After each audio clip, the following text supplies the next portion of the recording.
watch new Survivor. We're stuck in a bad dream. So we're watching an old season with a silly pirate theme.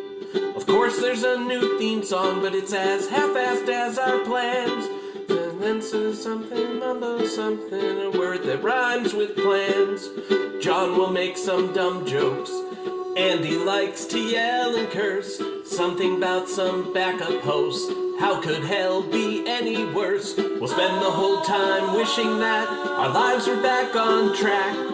But until then, it's Pirate Survivor. We can all be glad for that. It's the Purple Rock Whatever Podcast, our mateys. Hello and welcome to the Purple Rock Survivor Podcast. I'm your host, the guinea pig, or possibly the other guinea pig. With me this week are not guinea pigs, and we're here to talk about Pearl Islands. Hey, boys, did you name the guinea pigs like Rupert and Sandra? No. No. Okay. How about Colby and Ethan? No. Okay. Well, then I don't think they're thematically appropriate for what we're doing here today. So how about we say goodnight to the piggies? Good night. Oh, sure. If you need to tell everybody their names, go ahead. My guy's name is Onion. It's an incredible guinea pig name. Bye-bye. Bye-bye. All right. Wow. Normally when I have questions for him, he has nothing to say. And then this time, lots to say. But hey, when it's about rodents. Look, he's rightfully really proud of how good he is at naming pets. That's right. What are you going to do? Yeah. One day he'll be on this show and he will name the tribe. And he'll be really excited about it. And I'll be like, man, I don't care. Because that is something I have never cared about. Even though once I did onion backwards. So let's just get right into it. We're 3 episodes into the season, and it's like the same story every week. It's like almost makes me regret doing this week to week, except that I don't want to watch like several hours of the show every week. But like it really would have worked if we talked about like the first 3 episodes once, because once again, Morgan can't win anything.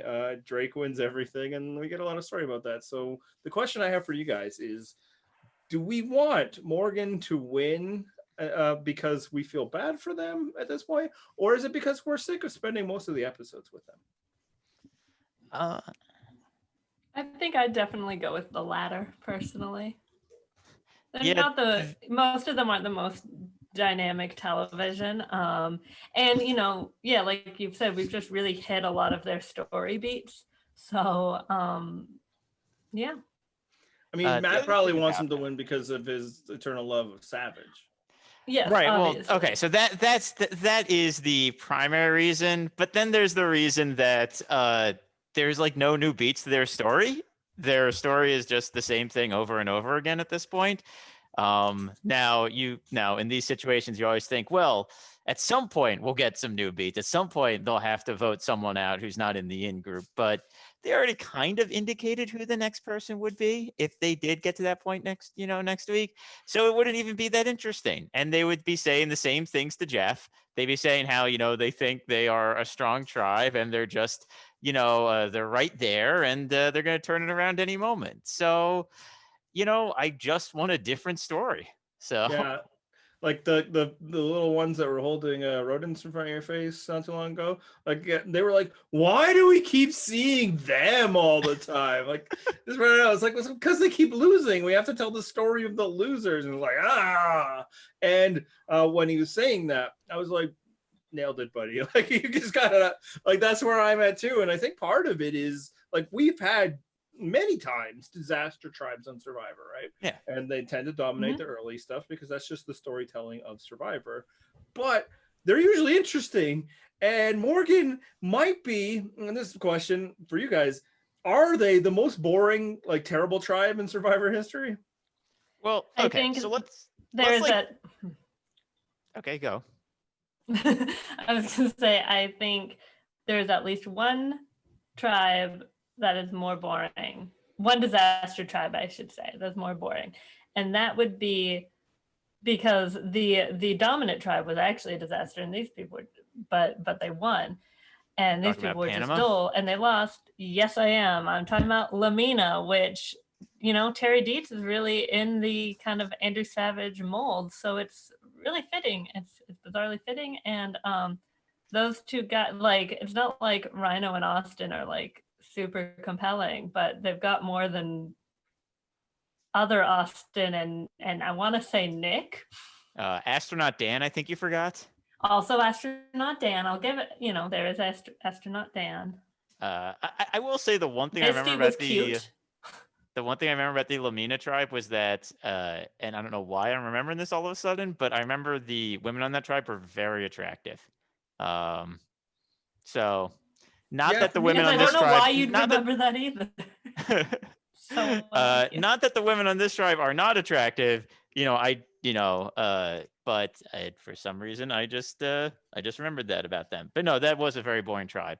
Yeah. I think the thing about this tribe is there's a lot of people who are just not giving us anything, and then the people who are giving us something is not interesting something. So like Austin's giving us a lot, but it's just, who cares at this point? A lot No? of incompetence. Yeah. Yeah. Well, and again, it's the same thing every week, right? It's the Right. point where, we're going to have a segment about it because, Austin is easily the most dynamic member of that tribe, Yeah. and it's just due to like just failure, constant failure. Yeah. The next would be Savage, but he is very, he's trying to, frankly, Savage is also stand the out. narrator over there, which Yeah. is like, yeah. And if you're not on that vibe, which I find so far I'm not as much as I have in the past, that becomes a problem as well. Mhm. But at the same time, like as we said last week, as much as his arrogant douchery is just really shining through, there's also times in the episodes like, well, I mean, he's not wrong. Like these people suck. He is so much better than everybody else he's around. Yeah. It's funny when I just skip ahead a bit when there was the steal of something reward and Krista came over to the tribe. Someone asked her like, "Oh, who's your leader?" And she's like, "Oh, we don't really have a leader." And Savage's reaction, and like really everyone's reaction was like, "Oh, what? Wait, That was really?" an option? It's like they didn't believe her. They definitely didn't believe her. How are you beating us without a leader? It's Right. clearly the most important thing.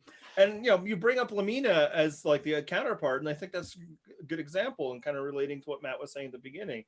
The reason why this is not very interesting is like they've all fallen in line. It's a top-down thing from Savage down, and they have their pecking order, and everybody that's in the pecking order, like the top of it, feels comfortable and good, and the other people don't. And there's like that's it. There's no movement. It's very hierarchical stuff to the point where like there's very little drama going on. Yeah, and the thing about it that is, at least like a little potentially interesting, but not really, is the kind of contradiction between how they act and how they perceive their acting. Like one thing they kept talking about this episode, like, and Rhino brought it up, was that they're like not acting as one, like they're not acting together. But like you said, they're actually like very hierarchical. They do follow their leader. So like that is not their problem at challenges. Like that might be their problem at like beach life, the fact that like they all want to go do their own thing.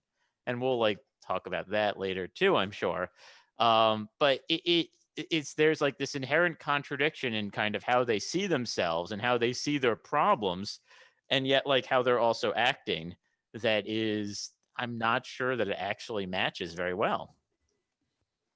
Yeah, and it's like you could then point to like, this is why you shouldn't like just follow the middle-aged white guy because it's not successful. Except that when he comes back in another season, it actually is really successful, and it's kind of the same deal. Now they're the more successful tribe, but they're the less interesting one because everything is just calm and everybody has their job, whereas the other ones are pecking at each other.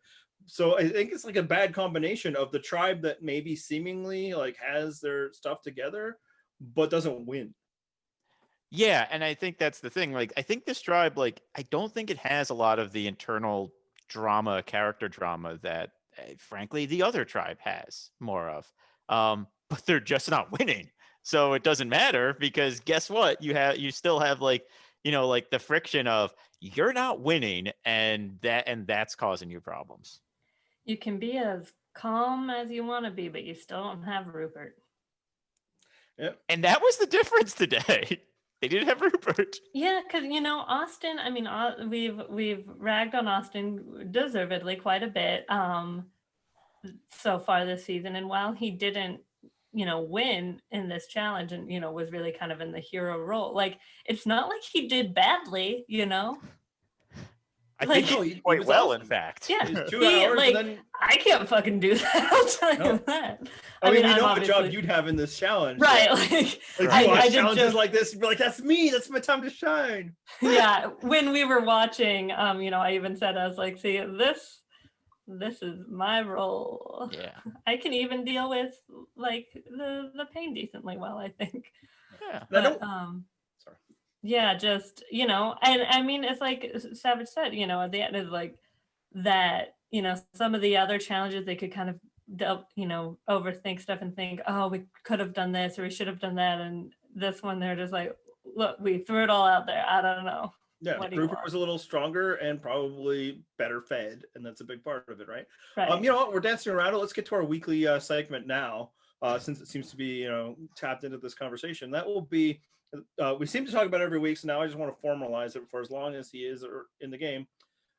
Did Osten suck this week? Because I think it's an interesting question. Because on the one hand, yeah, I don't think you can pin anything about the immunity challenge on him. He really gave his all, and then at the end, he just didn't have enough. But he did for like 2 hours, so that's a lot. But that's not the whole episode. So, Emma, did Osten suck this week? Not only did he do all right in the challenge, all things considered, we didn't really hear him, outside of maybe returning from tribal council when it would still be like fresh, didn't hear him talk about quitting that much. He certainly didn't bring it up when they were doing the vote. It was fully between Darrah or Lil. He wasn't asking anyone to vote him out. Yeah.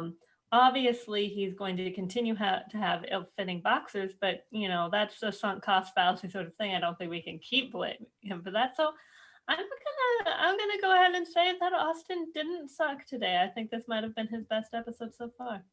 I So agree that it was his best episode. It might not be the necessarily That might not mean be that enough answer. to push him over Matt, the edge.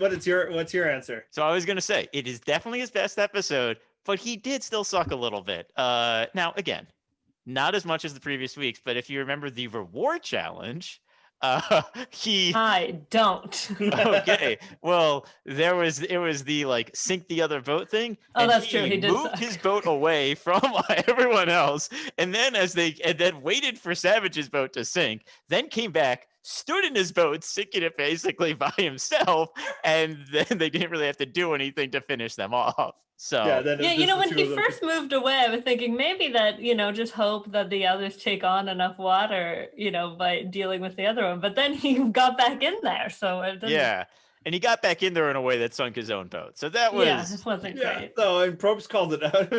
Oh my God, you're standing in a boat and you're heavy. This isn't that complicated. You should be clinging onto this because you can't swim. Yeah, so it is a tough call because he really sucked in the reward challenge as much as Savage is like there wasn't anything we could do. It's like in that one, but in the reward challenge, it was a perfect example of how crappy you guys are and how you've been losing these things on your own. So it's like the balance because he wasn't as whiny at camp. I'm gonna go that yes, Osten sucked this week. Yeah. But it was his best week so far. So maybe he's on the upswing. going back to the reward challenge though. There was a great moment where Austin's boat starts moving away and Savage like yells out something like, "Austin, come back!" Just the classic example of just them just like they don't have any strategy in the immunity challenges, which Which in is actually funny these since they challenges have- actually matters. And Or I mean it's, reward in this case, but yeah. it's funny since they, are the one with a leader. That's right. I know And he's the yet- one that should be providing that. Yeah, there's been no real strategy, and Drake, I mean, they've been crushing it. Yeah. Yeah. So imagine if Drake had been voting each other out the past three. Would there be more bickering, or would it basically be the same as what we already saw? Like they are the ones that like are just dominating. Life is good, and yet still, in the briefest of moments, are the ones that are just picking at each other. Obviously, the main one we're gonna get into in the spoiler section more. But even like when they're going around looking for like the treasure chest, half of them like that's dumb. Why they're not gonna bury it in the sand like Rupert was saying. Like imagine if they were also voting each other out. This part of the season would be so much better. It's Yeah, true. I do wonder. I mean, I think it would probably depend on who they were voting out.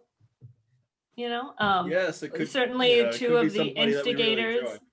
two of the people who are fighting the most are both of the physically weaker members of their tribe. So that might just, it could just be like Rupert chilling with Michelle and Krista. So and that Michelle, what a winner is that? Shout out to Sharkules. No, clearly she's the winner of the season. If you look, you can tell. Just got to read the edit. There's Yeah. quite a social game going there, and the casual fan just wouldn't understand. Yeah, it's just like they already we get the tiniest of snippets of them, and immediately, and maybe some of this is rewatch, us knowing what to look for, but I don't think so. Like, I think it's pretty clear that the more dynamic scenes are with Drake. Last week it was even just like, Rupert and the spear. Like, they get more out of Rupert finding a spearhead than we get at all from Morgan. Yeah. And Morgan also lost fishing equipment. Yeah, we have a perfect comparison. When one tribe loses fishing equipment to the other, when Drake does it, it gives us different things to talk about. And It really reveals stuff about Rupert. When Morgan does it, it's just more of this top-down stuff. And like the thing I want to clarify when we were talking about like their top-down management and how it really has been eliminating drama. It's not because everybody's getting along. It's just because the people on top have effectively ostracized the people who are not. Yes. Yeah, and then you feel like you have to do things that maybe you're not comfortable with, or stay silent if you're in that top when maybe you shouldn't, which then just eliminates drama. So like the one time someone that was briefly in an in-group tried to talk to the outside group, that was Nicole, and she was then immediately voted out for doing that. So they sent the message right there, don't go against the family. It's very like mafia rules. Yeah. So because everybody just piles on Lil, and I gotta ask, and I'm not a fisherman. I don't know all the rules, and I can understand why you'd want a second person for some elements of hook the fish and all that. But then they're like, this is why you shouldn't go because you'd lose a hook. Is that a 2-person job? Like, what's the second person about to do to prevent a hook from being like eaten by a fish? All I could think of, and I haven't fished in like 2 decades, and would have been with a real rod, is that another person could double check the knot, but like one person can do that too. Yeah, like I can understand faulting her for not having the proper knot, as right. Savage was suggesting. I would say he was not accurate in that's the only way that people can lose lines. I feel like even seasoned fishermen sometimes lose a hook to a fish. I think it's a thing that happens. But I don't think that's why they wanted the second person there. I don't know, like when they were like, this is why you need 2. It's like, that's not why you need 2. There might be other reasons why you need 2, but her losing the hook had nothing to do with that. Well, and it did seem that so Rhino was very concerned about, this is why I would have gone with you had you just waited. This is why you needed a second person. He was very much on that. And Savage was very much on the I don't how that happened to her. This is like what she's supposed to be good at. She says she knows all the knots, and yet this happened. Which I understand a little bit more, especially because they probably don't have a lot of hooks. In fact, I think she said that they don't have a lot of hooks anymore. I believe that was their last hook. I believe so too. So you can see why they'd be upset. I am kind of curious who lost the other ones, but maybe that's when they instituted the 2-person rule. They needed a QA person because of all those other hooks were missing. It also sounds like they only had 3, and I assume they bought the hooks at the market. So there's another example of them being shitty at buying stuff. That's right. Yep. How many Austin Taylor articles of clothes do you think they got for those? I think that took both issues, honestly. Yeah.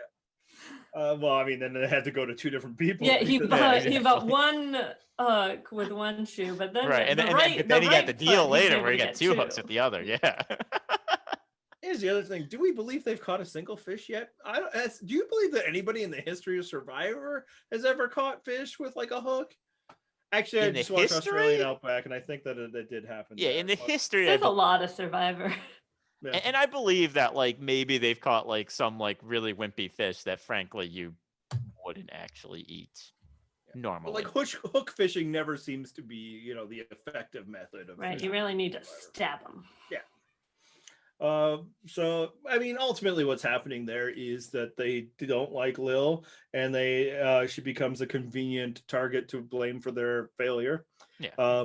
Always a lovely dynamic. It's always great in all social situations, and only ever heightened in a situation where you actually get to blame people and for your failures, and do that. Another example of Survivor bringing out the best people, but they still, when it comes time to make a decision, admit that she's doing more around camp, like that she's useful. What do you think? Do you think they should have kept Lil over Darrah, or do you think they made the right call? Obviously, we know what happens later, but we're not talking about that yet. I think, I mean, no, I mean, normally I say it's less, it's less about keeping the tribe strong and more about kind of like keeping a cohesive group in case, like a swap or a merge happens. You want everyone that you're with to be voting with you. And if there's someone that you think might not be, then you want to get rid of them. And in this case, while I think there were maybe like one person on that tribe that might have preferred Lil to Darrah, I think most of them vastly preferred Darrah. So I don't think it was a hard decision for them. Yeah, if they're and at this point in the season, in this point in the series, there have been tribe swaps, so they are aware, that could be something that happens, and Yep. Lil wouldn't stay with unlike, like, I wouldn't think, like, because she doesn't. They voted out Ryan, like, or it would depend on obviously who she swapped with. If she swapped with Andrew, maybe, but like if she swapped with Osten, Yeah, because he's the only one who had any relationship with her, I think. right. At least that's what we saw. It's not necessarily hard to imagine that maybe Tawana's like talked to her or something, but right. really nobody and else. There's, there Tawana could be the probably is sense closer with Darrah. I think we've seen her talking with Darrah a lot more. Yeah. Sure, but in Right. terms of like mysteriously if they were swapped, and there could be the sense of like, oh, I would be, it's not honorable or whatever because I'm a Boy Scout, but Right. But you could certainly see at the very least them thinking, why would Lil stay with us? And if it's really, and since that loyalty factor that you're talking about, Matt, play here, it's really like doing stuff at camp or being marginally better in challenges, and like the camp shit's just not that important. Yeah, no, I mean, yes, Lil is the bigger flight risk. This was a no-brainer decision. Darrah, even if she isn't, completely within the core alliance, clearly she is the next to go should they lose again, and remain intact, not swap. She's not a mobile figure. She doesn't seem to be, somebody who would do a lot to upset the apple cart. She would just quickly. Frankly, I was a little surprised to hear that Darrah wasn't a part of that like core alliance. Just because I think the thing is she is. I just think she's just at the bottom of that five. Yeah. And they have to present a second option. Right. Honestly, a bigger question is whenever they do this, this person or that person, but this person is really good around camp. Do we feel like that's ever really worked out? Like, again, as Emily said, there's a lot of Survivor. So maybe once, but almost always, if they're like, oh, but they're really useful around camp, that person's gone, right? They would have to be incredibly useful, I feel like you'd have to be a Rupert or an Ozzy or something like that. I was going to say, I'm pretty sure Ozzy survived a few votes past his expiration date just because they're like, I want to keep eating. I'm not sure that's true, actually. I feel like whenever there's been an opportunity to get rid of an Aussie, like in the individual part of the game, I think he's gone, right? Like, but that's the thing. I don't think keeping people around because they're good at camp exists after the merge. I think at that point they care, but I think it exists in the pre-merge. And I'd say the pre-merge is probably more likely we want to keep Aussie because we don't want to lose challenges, or that he was in an actual, alliance in some cases. Or that they did not lose challenges. Although, or the one time was, a sacrificial Aussie. Yes.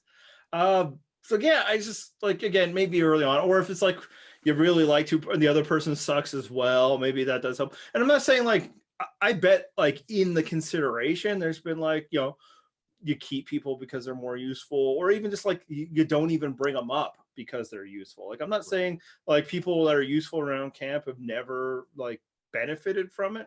I'm just saying like when the show starts like creating that thing, like this person who seems like the person that's going to go, and people start saying, but they're really useful around camp. I feel like they're just being nice. And what they're really doing, like, I don't think there was ever really any question amongst anybody there that it was going to be Lil, other than maybe Andrew was thinking to not do it. Right, I was going to say either they're just being nice, or the person who's saying it disagrees with the person who's pitching that person. Right. I think, that's Andrew Right. a little bit. Maybe would have preferred to keep Lil over Darrah or something. Yeah, so then they're trying to find like a reason that doesn't like belie that like I don't want to get rid of them because they're my ally, or strategically this harms me. So it's like, that's really useful to have this. But yeah, I feel like that, if you hear that, it's probably coded that person's, a goner.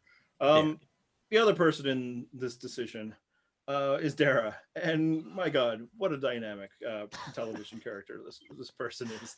I think this is really the first we've gotten anything of her this season. And it really led me to the question, which may have a really simple answer. We'll see where you guys go on this. And we'll go start with Matt. Why do you think Darrah was cast on a television show?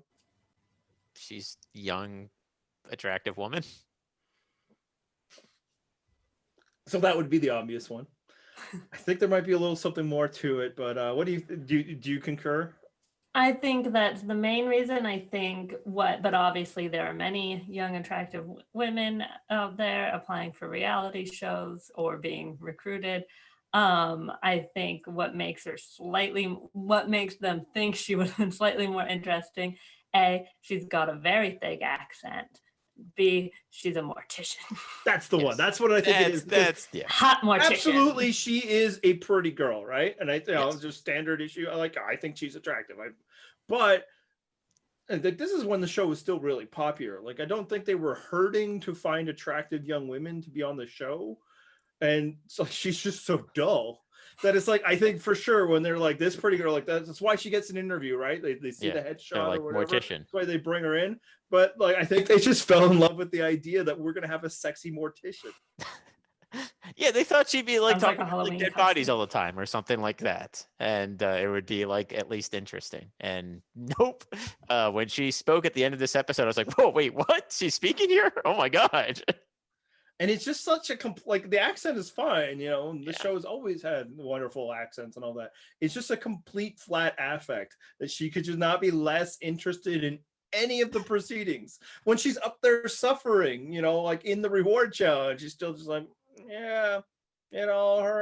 It's just like, I remember sexy mortician, right? Like I think that the hook I get, like I remember who Darrah is. I remember her being attractive. I don't remember her being this boring.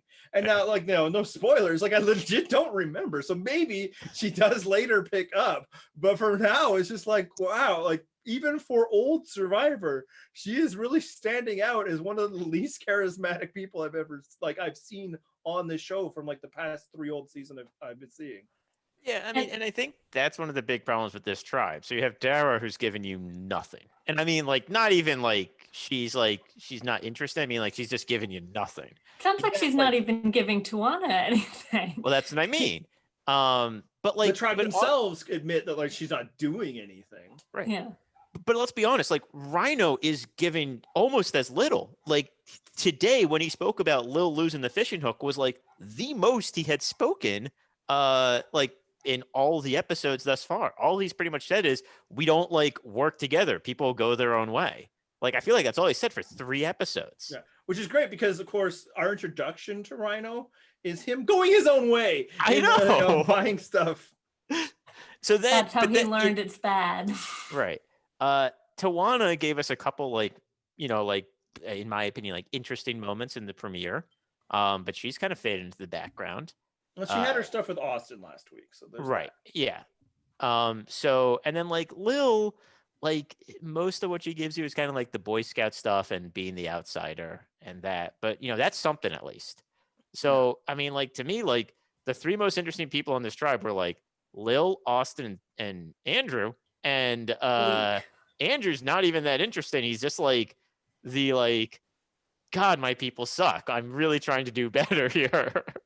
Also, And he's a I mean, it must dilf. be said, that's one handsome motherfucker. Like now that he's got like the stubble and stuff now, Mother, may I? yeah, it's for real. Like, you know, like obviously he was handsome to the premiere, but I think he's already hit like his peak island hotness.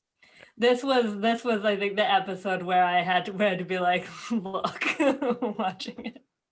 Yeah, and actually also on that sort of Survivor crush range and on Darrah not being that interesting in the premiere, my husband will call Mr. Emma was like, someone's a mortician? Like that was the first thing he noticed. And then this week he's kind of like, I guess Darrah's cute. You know. Yeah. There we go. Yeah, she's just like, again, I bet in like, you know, in the pictures or maybe your videos, like, oh yeah, no, that's an attractive girl, let's throw her on. And then, yeah, just like, oh man, our audience is just, their minds are going to be blown by the, you know, the combination of, you know, pretty young woman who works with the dead. It's going to be amazing, you know? Yeah. Like she's not even goth.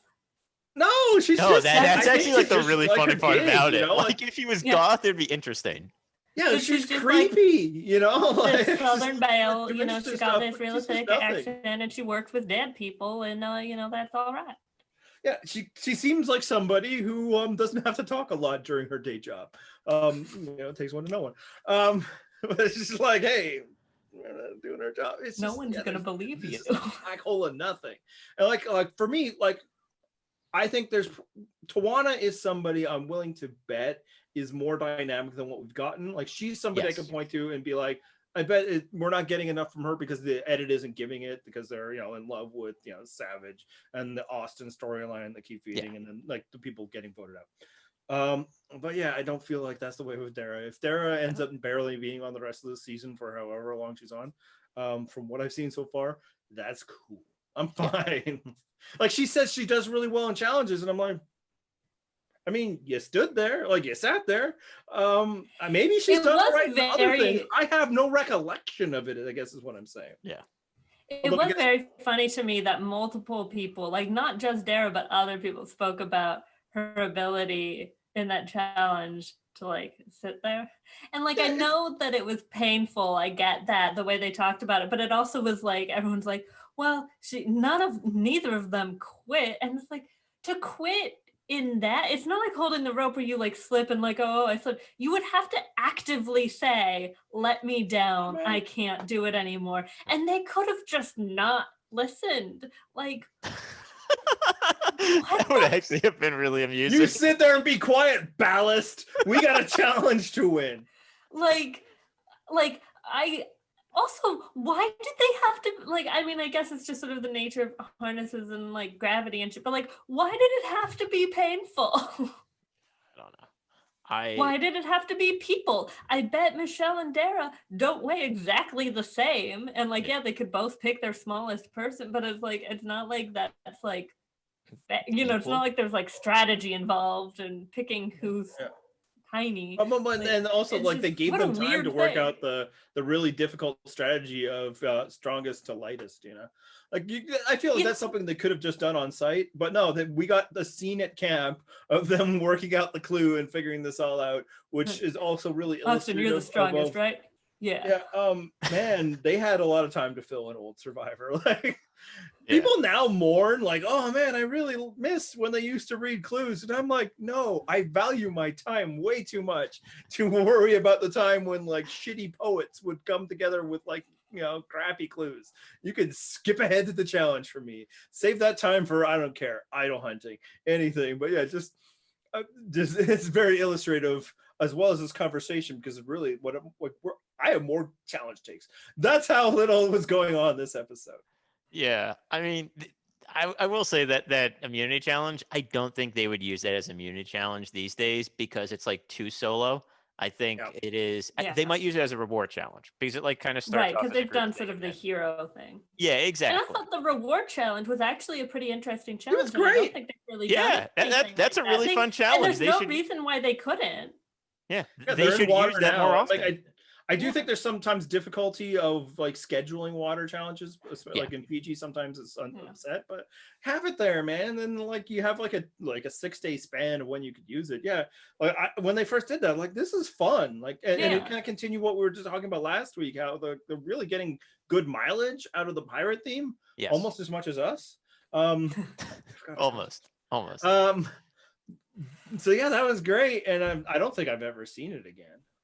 Yeah, no, I mean, like, I actually think like the challenges are really creative this season, and I'm liking them a lot. And it's good because the other interesting parts of this season are starting to taper off, and hopefully it picks up again. In fact, I know it does. But yeah, everybody else holding that rope was just decorative, right? Like, were they really easing like the weight off of the person? I guess, yeah, we don't know. But I kind of feel like whenever you're holding that, the person on the back has to. It's not like they just get to take their time and relax. Yeah.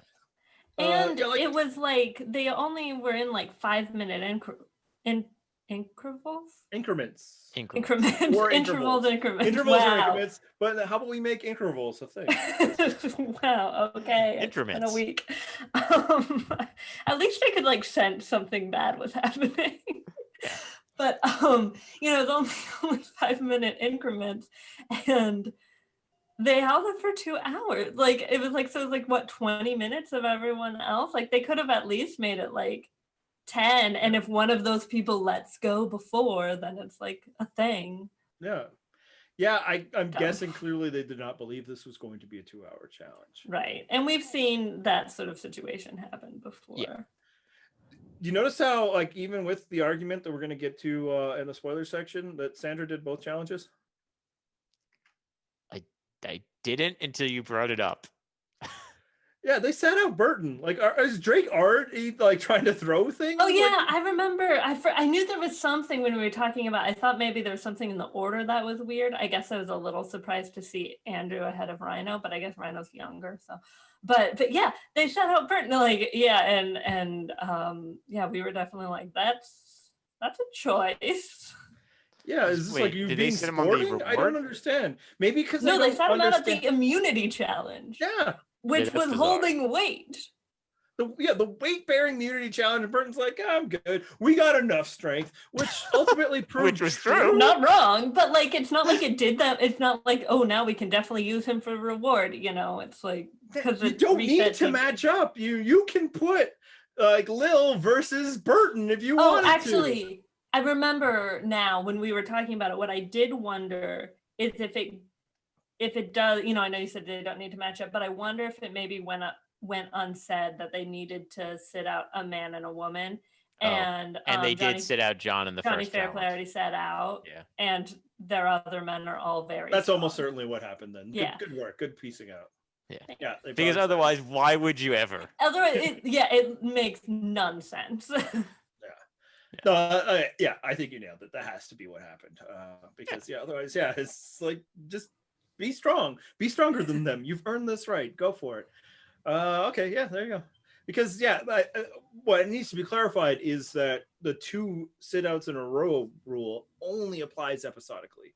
It will not carry over to next episode's reward challenge, because they're smart enough as a TV show to not assume that people will remember from week to week what's going on. So there we go.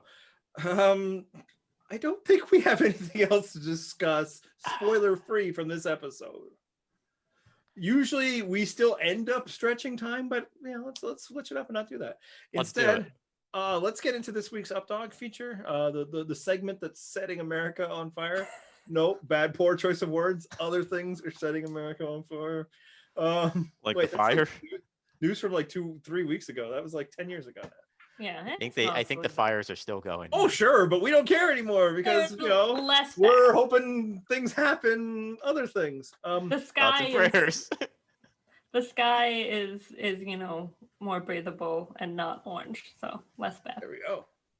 Nothing that could be out in the sky killing you now. Oh wait, that relates. So the question this week is, what pandemic-related change would you like to see stick around assuming life ever goes back to normal. So, obviously the biggest focus on pandemic things is how much it sucks and how much, it's changed our lives for the worst. But I was wondering if there's anything that, the pandemic has, forced upon us that has changed your lives, society, that you actually wouldn't mind sticking around for a while. Let's start with Emma. Well, I would say stimulus checks, except they're not really coming. But I'm actually fine, so I shouldn't complain. But just, it would be nice for people in this world. I think, it's sort of a mixed bag, but I think maybe a general acceptance that like working from home is not that big of a deal. I don't think places should necessarily require, or go because there, some things and equipment and various things, but generally, especially for like parents, of which I am not, just if you need to work from home for a day, I should just be like, okay. I mean, that was my answer too. Yeah, it's almost such the right answer that like I should have like prefaced besides working from home. But yeah, no, that's my answer as well. It is, not only have I noticed how much better it is, it's made me like wonder, like legitimately, why do I ever need to be in the office? Like I have my own office, I should feel good about it, but there's not one element of my job that has been made like more difficult by not being in the office. Oh, there's I actually know a that lot won't of be true elements of for. my job that have been made more difficult by not being That makes in sense. office.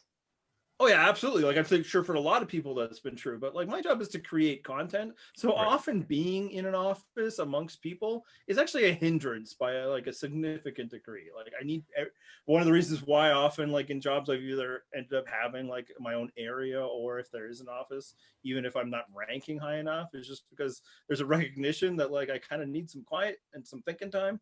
Right. I get all of that now, and like I could see when this ends, needing to go in the office a couple times a week. Like the weekly meetings I do via Zoom, I would be fine doing in person once breathing isn't poison.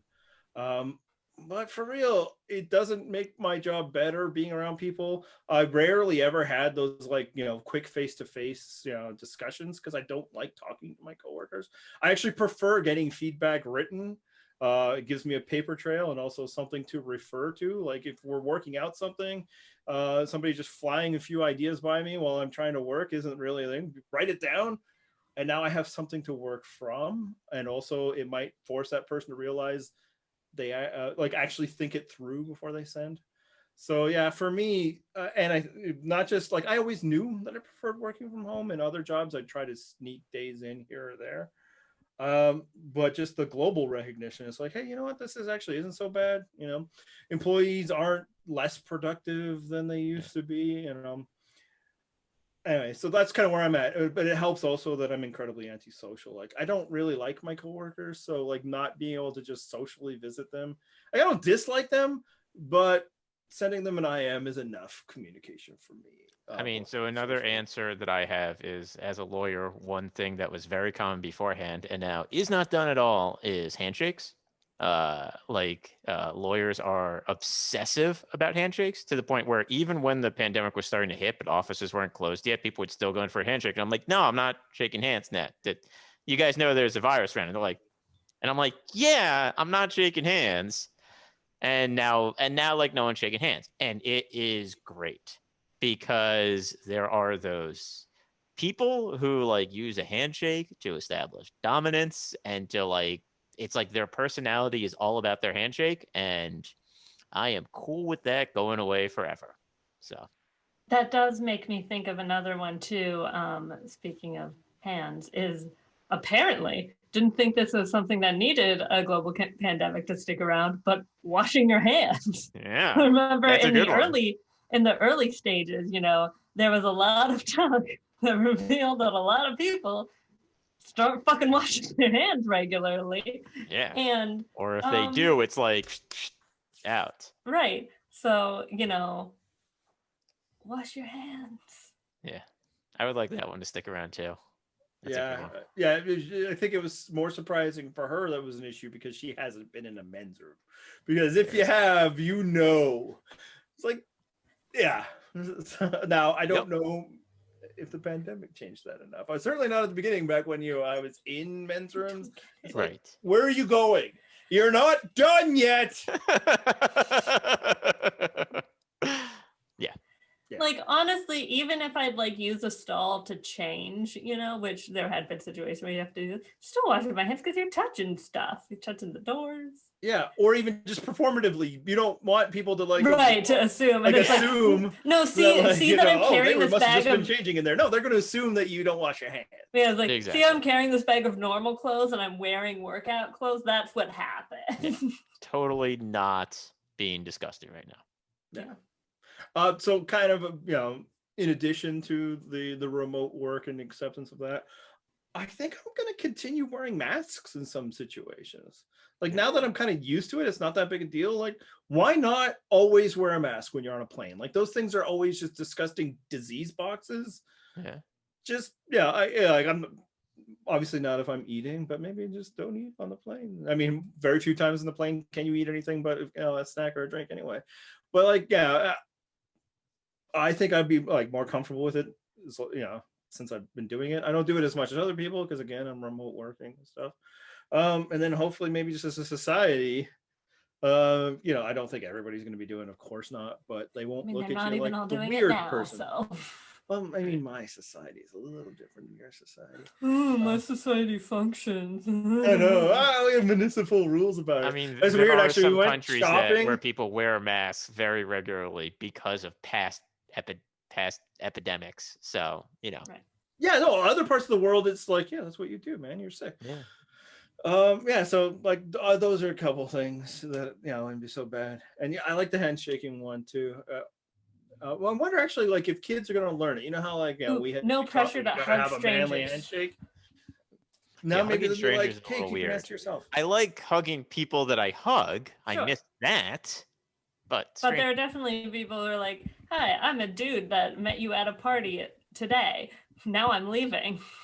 yeah, I don't have that experience. Hi. I wonder why. The fun one, and this doesn't really happen anymore because now I'm property. But in college, I remember like blatantly this guy, like, I was with two of my guy friends, and this other dude's like, oh hi, like handshake, hug. Just like, I'm right. Come on, man. What are we doing? I just say, like, I think it does, like, probably not an issue either pandemic wise for me. Younger, sure, but now I completely send a vibe that it's like your space is there and mine's here, and our relationship to each other is going to leave at a very generic level. But that's I guess another thing. The pandemic's like it's prevented from anybody penetrating the shield. Actually, except for the worst thing is like there are personal details of my life, like decorating my room, and people have seen it over Zoom, and it's like, oh, I've worked so hard to not share a single. That's why you gotta use the backgrounds. My work computer is too old to support. Oh, see, my personal computer that I'm using now is too old. My work computer can do it. Yeah, I mean, ultimately they've just seen like fan posters, so I guess shockingly they're like, oh, he's cooler than we thought. I don't know. But it's like I don't want you guys to know anything about me. Unfortunately, they know I have kids because the kids want me to decorate my office with some of their drawings, but otherwise, no, no chit chat. First of all, I don't want that. All right. So yeah, in comments, let us know if there's anything pandemic related things that brought on that you'd like to see stick around. If it's remote work, just say me too and why remote work has been great for you. I think that's all we got for the non-spoiler section this week. Hey, why don't somebody let them know where our website is? I think Emma should. www.purplerockpodcast.com. Our Twitter handle is @PurpleRockPod. I'm @PurpleRockEmma. I'm at Purple Rock Matt. I'm Purple Rock Andy. You should subscribe all the various places that people do that. Watch us on YouTube. Hit that like button. Hit the bell. No, don't do those. Don't do the bell. Like is cool. And that's all for this week. I'm too old. Next week, here's hoping we have something different to talk about. And now, spoilers. It's the spoiler time. Da, da, da, da. we're about to reveal things that will happen later this season and possibly the franchise of Survivor now. So yeah, the highlight of this episode was Sandra yelling at Fair Play. Why was it so great? So great. It's Perfect. just, it's a great quote. It's very handy. Yeah. I definitely was though fully in the like when I could sense it happening and like the okay, there. Oh, sorry, I forgot this is mostly an audio podcast. I'm describing looking back with wide eyes and looking back at the screen and be like, hey, check that out. It's exciting. So I had forgotten what set the argument off, and it was really amusing to see them arguing over who's better in challenges of all things, which like, oh boy, low bar to clear there for both of them. Sweetie, it's neither. Yeah, they both stink. They're terrible, but they were both very insistent that I am better than that person, and I am better than that person, and that why was were Michelle's the dumbest glasses in Johnny's socks? Yeah. Carry your own glasses, Michelle. What the hell? Yeah, you just met her and you're like, I got the special pair of sock glasses. Like, what the? Yeah, I mean, maybe it's true, maybe it's not. I understand swimming with glasses would be difficult, but it's like they're gonna be wet anyway. Just leave them on at that point, I think. Yeah, or hold them in your hand. That could be a thing. I don't know. I mean, what do I know about glasses? I lost a pair in the ocean once, actually, of sunglasses. See, so that's why you got to keep them in your. That's sock. right, got to keep them in my sock. But I them in your sock. You know, this is gonna shock you. I also was not wearing socks. So in the ocean. That's your first mistake. Yeah. Fucking rookie move. You can tell who grew up inland in the center of his country. That's right. I grew up by the beach, so I know all about beach socks. Yeah, no, I also didn't know, like, it was just such, and it's so illustrative of, like, you know, the dynamic between those two, that they will just butt heads over anything, including who sucks marginally less at a thing that they both agree that they suck at. Yes. Yes. Yeah, no, and that's why they're like really fun to watch, because they obviously hate each other so much. It is clear as day. Yeah. And I also think some of it, you know, Chris does pointed out like, oh, we haven't voted anyone out, so there's a little bit of that tension. But I think some of it is like they haven't voted everyone out, so there's not a clear pecking order yet. So it's like, do you think I might be worth a challenge? It's no, this person's worse than me, and like trying to establish that before they lose, because you know, Palau hasn't existed yet. They have every reason to believe that eventually they might go to tribal council. Yeah. Yeah, no, what's beautiful about their pure hatred of each other is, of course, that they will never vote each other out. And it's just like, that's actually a running theme for Sandra, that she will openly butt heads with like the worst person on her season, and neither of them will ever cast a vote for each other. It's really something. It you know, I think it's because they realize quite often, like, I could beat that person at the end. And like they both know it the entire time. And so Sandra realizes it correctly. Yeah, well, yes. But yeah, and I think they just are like, you know what? I hate this person, but I can beat them. I'm gonna try to take them as far as possible. So yeah, I've watched the moment. You know, obviously we've, as Survivor fans, we've seen it all a lot, but it cuts right to her, you know, yelling the iconic line. I watched it a few times today. I watched it then, trying to get a screenshot, but it's so rapid that like what you see on the post is the best I could do. But really underrated moment, because the scene is usually just starts as soon as Sandra's getting up and yelling, is as he is like starting to yell at her, there's a close up on her face and you can see the moment in her eyes.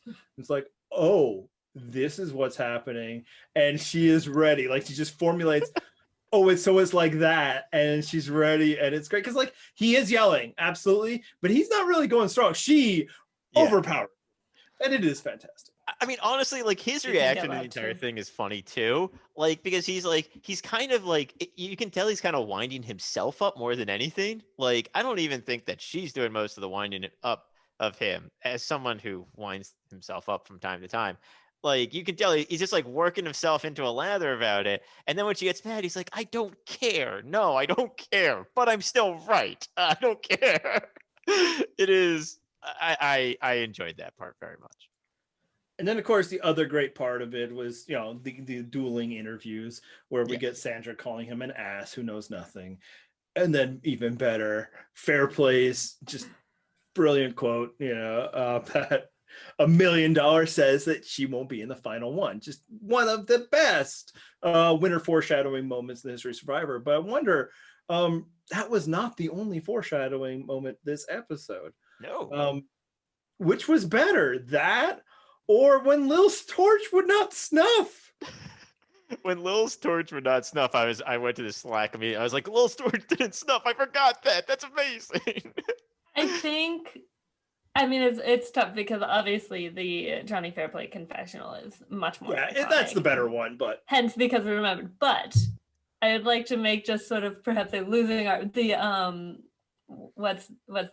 dissent opinion to say the virtue of Lil's torch not snapping, because at that time, I don't know if Edgic existed back then. I was 13 and the internet barely existed, but if it did, I bet there were even some savvy players who had just noticed other sort of winter confessionals or something who might think like, that's interesting. Whereas the Lil thing, they have no reason to believe the Outcast twist is coming. And something that makes it extra special is that the editors, obviously they choose to include that, but the editors know what they're doing with the Johnny Fairplay confessional. Let's torch just didn't snuff. That's nature, baby. Yeah, it's just a weird coincidence. That would have been shown whether or not, she ever comes back or not, because they show the torch snuffing moment. Yeah, and she has that line too, special, that like very spooky. Well, and the she thing also, is, they actually might not have shown it either, because they might have just cut right to him snuffing. I think they would have though, because you just get that like such a classic sad Lil line where like just like, oh, looks like the tribe doesn't want you to go, or like the spirit, whatever, and she's just like, yeah, they do. Like, yeah, right.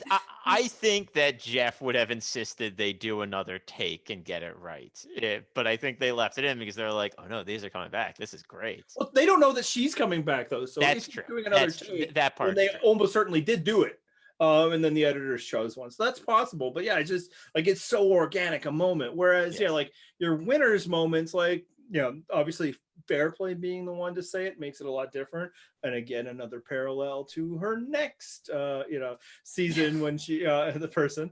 But like the other ones where it's like, oh man, that person had such a great winner's quote. Like every goddamn player on there, right? Says and something also about them winning, and then we just get to see the ones that either do or really don't. Frankly, who knows how many other people Johnny Fairplay was like, they're not gonna win. Yeah, especially a guy like him who was very interested in trying to cut wrestling promos here or there. So. Right. What I do wonder actually is because he not just saying, and I've got $1 million, she won't be the final one. Before that, he says, oh, she's not the final four.